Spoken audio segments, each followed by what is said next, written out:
question been asked, but I'd like to thank you Thank for you. being this good. Who can ask for better things? Oh, thank you. I appreciate that. Thank you. I have a private message for you. Fred Darvish asked me, he said he, One of the best developers in the country. This said- man came over with nothing, started from nothing, and he's building communities. He's not a developer, he'll build a community. He's a visionary, but sorry, go ahead. he's one of our supporters in the Great Lakes. As you know, me and Romano have the show and gone into Great Lakes for the last many years in our community. He's supporting us, of course.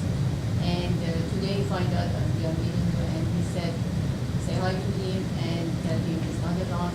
His legacy is going to be Subway. Tell him, Mr. thank you. Bernier, your legacy Thank is you. Subway. You're not alone. It's going to be there for you. Yeah, appreciate it. And me and Romano also, every show we have every week, there is no show we're not talking about you. My morning is starting. Well, thank you. And- So what we're gonna do is get As people the- like Fred. We fight and- for you. yeah. We fight. Give us right message. We go there for you and we pass it around. Thank you. How about just- So I just want to tell you what we're doing. We're getting all the top developers around the table, Fred being one of them, other big developers, and saying, how can we solve this housing crisis? And they're going to come back and say, Doug, here's an issue here, here's an issue there, here's an issue there.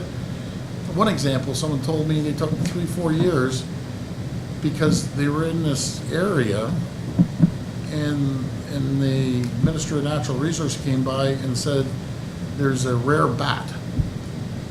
And we're looking for this bat. And they closed the whole area off. They couldn't build because of some bat. Or another story is there was a turtle. And they had to build a big, huge bridge and a big tunnel for a turtle. And I asked the developer, did you ever see this turtle ever? He goes, I've never seen this turtle. But it took 2 or 3 years and $200,000 to build this thing. Well, there's houses, Toronto community houses, down by the beach that are worth $1.5 million. We're thinking, okay, people need shelter, we get it, but they can't be living in a $1.5 million home. So what we're saying is take all these houses, sell 200 of them, 300 of them, take $200 or $300 million and start fixing.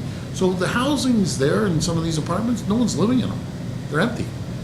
For one reason or another, the plumbing's broken, the wall's broken, windows are broken, something's broken, but they haven't had the money to fix it. So we have additional units, but no one has the money to fix it. When all I'm saying is, rather than someone living in a $1.5 million home, you gotta sell those homes. At least 200, 300 of them, take that money and fix the existing stock that we have. It's critical, and that's what we need to do. So we're gonna work with the city and the GTA to find out exactly how many units are sitting empty right now. What I understand, there's a few thousand of them sitting empty in a housing crisis, but I'll confirm the numbers. On the other side of things, people want to buy a home.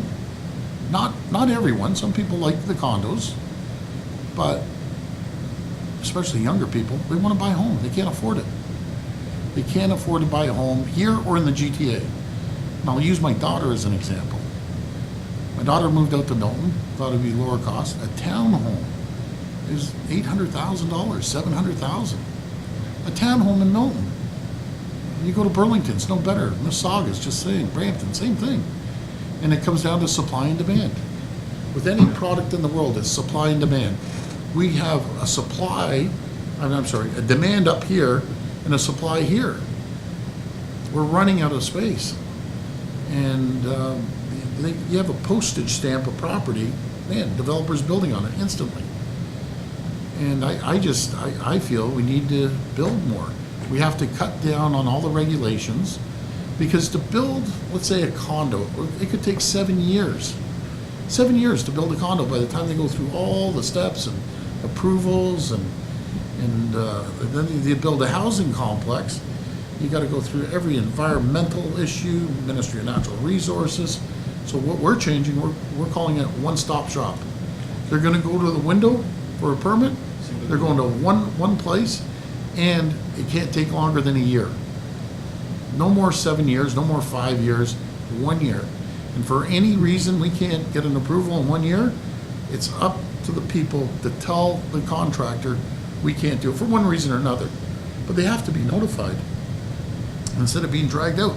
So the longer you drag out these developers, the more it costs, because they're putting money, they're tacking it onto the cost of the house.